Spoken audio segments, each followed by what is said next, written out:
할렐루야. 2021년 6월 22일 화요일 새벽 기도를 시작하겠습니다. 하나님 감사합니다. 오늘도 예수 그리스도의 십자가 복음을 믿고 믿음 생활하게 하신 것 감사합니다. 오늘도 우리의 남은 인생도 예수 그리스도 십자가만 바라보며 살아갈 수 있도록 도와주옵소서. 이 모든 말씀 우리를 구원하신 예수 그리스도 이름으로 간절히 기도 올리옵나이다. 아멘. 오늘 우리에게 주신 하나님의 말씀은 골로새서 1장 15절에서 23절까지 말씀입니다. 골로새서 1장 15절에서 23절까지 말씀입니다. 하나님의 말씀입니다. 그는 보이지 아니하는 하나님의 형상이시요 모든 피조물보다 먼저 나신 이시니 만물이 그에게서 창조되되 하늘과 땅에서 보이는 것들과 보이지 않는 것들과 혹은 왕권들이나 주권들이나 통치자들이나 권세들이나 만물이 다 그로 말미암고 그를 위하여 창조되었고 또한 그가 만물보다 먼저 계시고 만물이 그 안에 함께 섰느니라. 그는 몸인 교회의 머리시라. 그가 근본이시요 죽은 자들 가운데서 먼저 나신 이시니 이는 천이 만물의 으뜸이 되려 하시며 아버지께서는 모든 충만으로 예수 안에 거하게 하시고 그 십자가의 피로 화평을 이루사 만물 곧 땅에 있는 것들이나 하늘에 있는 것들이 그로 말미암아 자기와 회복되게 되기를 기뻐하심이라. 전에 악한 행실로 떠나 마음으로 원수가 되었던 너희를 이제는 그 육체의 죽음으로 말미암아 화목하게 하사 너희를 거룩하고 흠없고 책망할 것이 없는 자로 그 앞에 세우고자 하셨으니 만일 너희가 믿음에 거하고 터 위에 굳게 서서 너희 들은 바 복음의 소망에서 흔들리지 아니하면 그리하리라. 이 복음은 천하 만민에게 전파된 바요 나 바울은 이 복음의 일꾼이 되었노라. 아멘. 이 바울은 3절에서 12절까지 에바브로의 보고를 통해서 들은 골로새 교회 성도들의 신앙의 진보를 위해서 기도할 때마다 감사합니다. 그리고 이어지는 13절부터는 골로새 교회 성도들의 이야기하고자 하는 본론으로 들어갑니다. 그리고 1장 13절에서 2장 23절까지 그리스도의 우월성에 대한 교리적인 설명을 통해서 어제 말씀드린 것처럼 이 골로새에 널리 퍼져 있었던 이단 사상을 경계합니다. 그리고 3장과 4장에서는 그리스도인의 실생활에서의 실천적인 삶에 대해서 언급하고 있습니다. 그리고 이러한 맥락 하에서 오늘 본문은 그리스도가 어떤 분이신지 또 어떤 사역을 하셨는지 우리에게 말씀해 주고 있습니다. 15절 그는 보이지 아니하는 하나님의 형상이시라 했습니다. 바울 사도는 빌립보서 2장 6절에서 예수 그리스도를 근본 하나님의 본체라고 했습니다. 그래서 바울 사도는 예수 그리스도를 본 자는 곧 하나님의 아버지를 본 것이라고 했습니다. 그래서 예수 그리스도 안에서 하나님의 지혜와 지식의 모든 보호와 신성의 모든 충만을 보여주신다 말씀하신 것입니다. 그리고 15장 하반절입니다. 모든 피조물보다 먼저 나신 이시니 이는 아리우스가 예수 그리스도를 피조물이라고 주장하게 된 구절입니다. 예수 그리스도께서 하나님에 의해서 가장 먼저 창조된 피조물이라고 주장한 것입니다.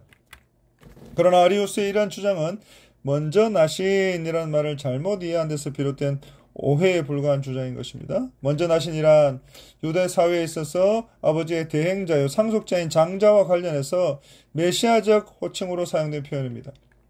따라서 먼저 나신이란 예수 그리스도께서 피조물이란 말이 아니라 예수 그리스도께서 창조주가 되셔서 존엄성과 권위를 가진 만물의 통치자가 되신 것을 우리에게 말씀하고 있는 것입니다.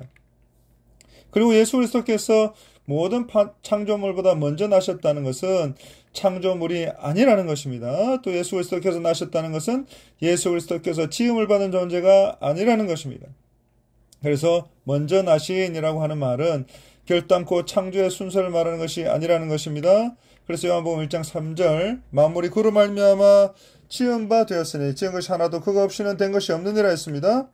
그리고 히브리서 1장 3절 이는 하나님의 영광의 광채시여 그 본체의 형상이시라 했습니다. 이 말씀처럼 예수 그리스도는 하나님 아버지의 독생하신 자로 만물이 그로 말미암아 지음 받았다는 사실을 우리는 다시 한번 발견하게 되는 것입니다. 그래서 예수 그리스도는 하나님의 상속자로 모든 만물의 주권자이신 것을 우리는 다시 한번 깨닫게 되는 것입니다.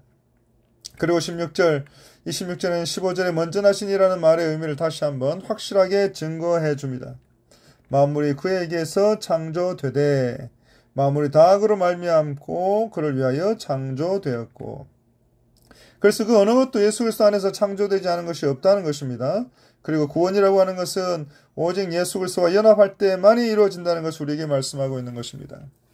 그래서 16절에 피조물 중에서 육안으로 볼 수 있는 만물도 또 육안으로 볼 수 없는 영들과 영적 세계의 모든 것들도 또 왕권들이나 주권들이나 통치자들이나 권세들이나 모두가 다 예수로 말미암고 예수를 위하여 창조되었고, 그래서 예수 그리스도께서 모든 피조물의 제1의 원인이요 궁극적인 주체가 되신다는 것을 우리에게 말씀하고 있는 것입니다. 그래서 히브리서 1장 3절, 이는 하나님의 영광의 광채시요 그 본체의 형상이시라 했습니다. 그의 능력의 말씀으로 만물을 붙으시며 죄를 정결하게 하는 일을 하시고 높은 곳에 계신 지극히 크신 이의 우편에 앉으셨느니라 했습니다. 그래서 만물이 예수 그리스도로 인하여 존재하고, 또 만물이 예수 그리스도께서 붙들어 주시지 않으시면 만물이 한순간도 지탱할 수가 없고 파멸될 수밖에 없음을 우리에게 말씀하고 있는 것입니다. 그리고 17절, 예수 그리스도께서 모든 세상이 있기 전에 영원 전부터 계셨다라고 하는 것을 우리에게 말씀합니다. 그래서 만물은 예수 그리스도 안에서 살고 또 존재하기 때문에 예수 그리스도께서 만물의 주재자로 만물을 보존하는 것을 그치신다면 만물은 이제는 더 이상 존재할 수 없게 된다는 것을 우리에게 말씀하고 있는 것입니다. 사랑하는 성도 여러분, 그리고 바울 사도는 15절에서 17절에 예수 그리스도께서 만유의 근본이심을 밝히신 후에 18절에서 23절에 예수 그리스도께서 교회의 머리가 되신 것을 밝히고 있습니다. 그리고 18절, 교회와 그리스도를 몸과 머리의 관계를 표현한 것은 성경에서 자주 볼 수 있는 사실들입니다. 그런 가운데 예수 그리스도께서 교회의 머리가 되시는 이유는 과연 무엇일까요? 그것은 그리스도가 교회의 인도자요 주재자가 되시기 때문에 그렇습니다. 또 예수 그리스도께서 모든 신자를, 모든 성도를 대표하시기 때문에 그렇습니다. 또 예수 그리스도께서 교회를 조성시킨 근원이 되시기 때문에 그렇습니다. 또 예수 그리스도께서 교회가 받는 모든 축복의 원천이 되시기 때문인 것입니다.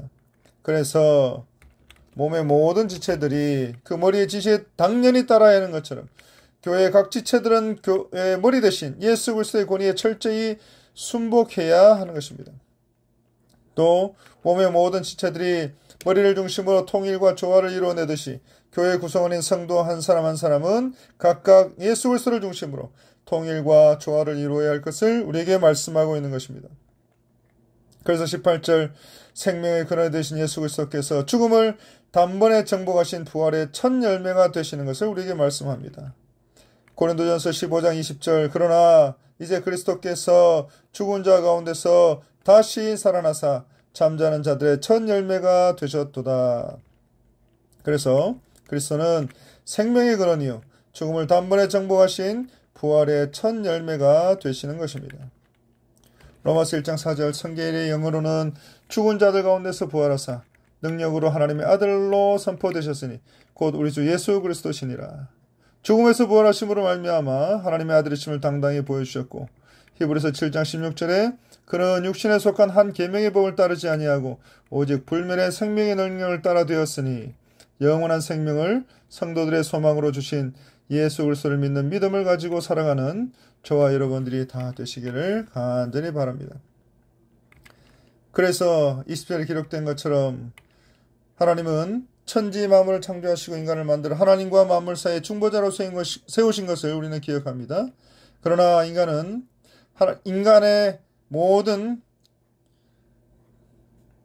죄들이 이 아담의 범죄로 말미암아 하나님과 원수가 되고 말았던 것을 우리는 기억합니다. 그리고 하나님의 진노 아래 처하게 된 것입니다.